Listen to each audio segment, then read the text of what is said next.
Olá pessoal, tudo bem?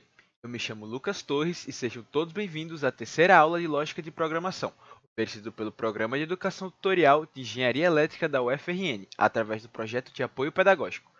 Nessa terceira aula, iremos abordar são estruturas de repetição, laço for e o laço while. Bem, como o próprio nome sugere, uma estrutura de repetição ela é usada quando se quer repetir um bloco de comandos por um certo número de vezes. Esse certo número de vezes pode ser determinado ou indeterminado, depende do laço que você irá utilizar. As estruturas mais famosas são o laço for, o laço while e o laço do while. No Python não existe a estrutura do while, mas a ideia é análoga ao laço while. A única diferença é que a condição, no caso do while, é checada após a execução dos blocos de comando. Precisamos ter muito cuidado ao criar uma estrutura de repetição em nossos códigos, pois, caso seja utilizada de forma incorreta, podemos gerar alguns erros desagradáveis, como overflow ou loop infinito. No caso do laço for, provavelmente é a estrutura de repetição mais utilizada pelos programadores. Ela permite você repetir um bloco de comandos por um número de vezes definidas, seja ela definindo o valor inicial e o valor final, ou apenas definindo a quantidade de vezes que você quer que ela se repita. Além disso, a gente pode definir o passo que essa contagem vai ser gerada. É importante ter em mente que uma estrutura de repetição pode ser usada dentro de uma estrutura condicional e vice-versa, assim como pode utilizar um laço for dentro de outro laço for ou de um laço while.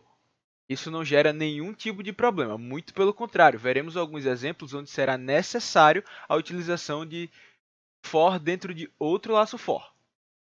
A estrutura do laço for é exatamente essa que está sendo colocada aqui no código. Primeiro, iremos digitar o for.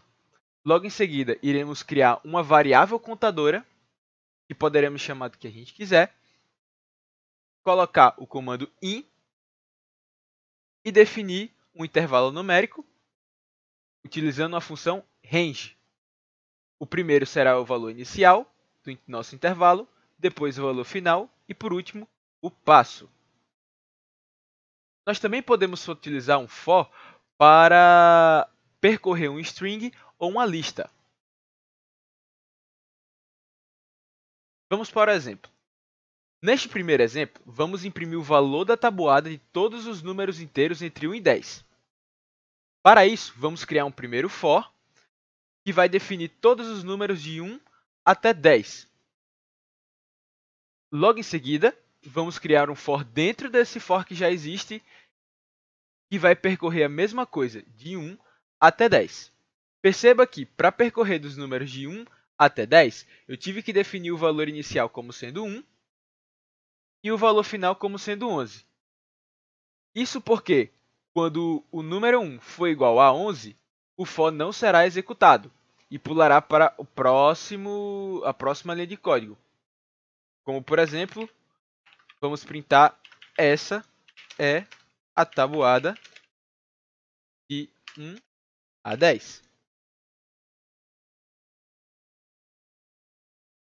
Logo em seguida, como vocês podem ver, iremos imprimir o número 1, o símbolo de multiplicação, o número 2, o símbolo de igualdade e a multiplicação entre o número 1 e o número 2. Perceba que, quando isso aqui for igual a 1, ele vai entrar nesse primeiro for. Quando entrar no primeiro for, o número 2 vai ser igual a 1. Então, o primeiro resultado que teremos aqui é 1 vezes 1. Vezes 1 é igual a 1.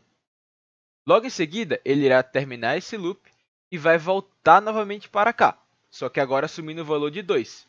Então, vai ficar o número 1, que é 1, vezes o número 2, que é 2, vai ser igual a 1 vezes 2, que é 2. E assim sucessivamente, até chegar no número 10, quando ele vai ficar 1 vezes 10, que vai ser igual a 10. Quando chegar no número 11, o loop acaba, ele vai pular uma linha e volta para o nosso primeiro for, incrementando 1 na nossa variável número 1. E assim nós vamos gerar a nossa tabuada. Então, vamos compilar o código. Aqui está. número 1 vezes o número 2 é igual a número 1 vezes o número 2. 1 vezes 2 é igual a 2. E assim temos toda a nossa tabuada. Até 10 vezes 10. No nosso segundo exemplo, vamos imprimir todas as letras de uma palavra, ou seja, um string. Para x em apoio pedagógico, imprima x. O que vai acontecer aqui é análogo à nossa primeira situação no exemplo 1. O x ele vai receber o valor de A, depois o valor de P, logo em seguida o valor de O, I, O, espaço e assim sucessivamente. Nós também poderíamos colocar aqui, por exemplo, um array ou uma lista, como queiram chamar. Mas como a gente ainda não aprendeu o que são as listas e o que são um array bidimensional e unidimensional, vamos deixar isso para a próxima aula. Compilamos o código e vemos apoio pedagógico. Bem, falando um pouco sobre o laço while, ele é bastante utilizado quando não sabemos ao certo onde nossa variável começa. Por exemplo, digamos que nós queremos imprimir uma sequência de números que vão de um certo valor até o zero, mas nós não sabemos qual é o primeiro número dessa sequência, uma vez que é o usuário que irá definir. Tal que seria impossível utilizarmos o laço for para criar esse loop. Em suma, o laço while é utilizado para executar um bloco de comandos enquanto a condição for verdadeira. Vamos para o exemplo. Neste terceiro exemplo, nós vamos receber o número inteiro de um usuário e vamos gerar uma PA de razão -1, tal que o último número dessa sequência seja 0. Vamos compilar. E está. Nosso primeiro termo vai receber um número inteiro de um número digitado pelo usuário. Vamos colocar 15. Quando eu apertar Enter, primeiro termo vai ser igual a 15. Como 15 é maior ou igual a 0, caso maior, irá imprimir o número 15. E logo em seguida, nós vamos subtrair 1 do nosso primeiro termo. Então ele vai ser igual a 14. Volta para a primeira linha, vê se a condição é verdadeira, 14 é maior que 0 e vai continuar. Ele vai repetir isso durante 15 vezes até ele ser igual a -1.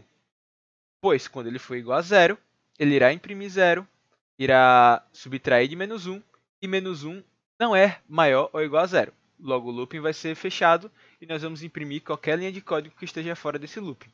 Por exemplo, vamos imprimir isso é uma progressão aritmética. Vamos recompilar o nosso código e digitar o número 15. Aqui está. 15 até o 0. No momento que o primeiro termo é igual a -1, ele fecha o looping, imprime ou executa os restantes das linhas de código. Na próxima aula, nós vamos ver um pouquinho do nosso exercício de fixação e como resolvê-lo. Perceba também que nessa aula eu estou deixando um exercício bônus ou desafio. Então, não esqueça de curtir o vídeo, se inscrever no canal e vejo você na próxima aula.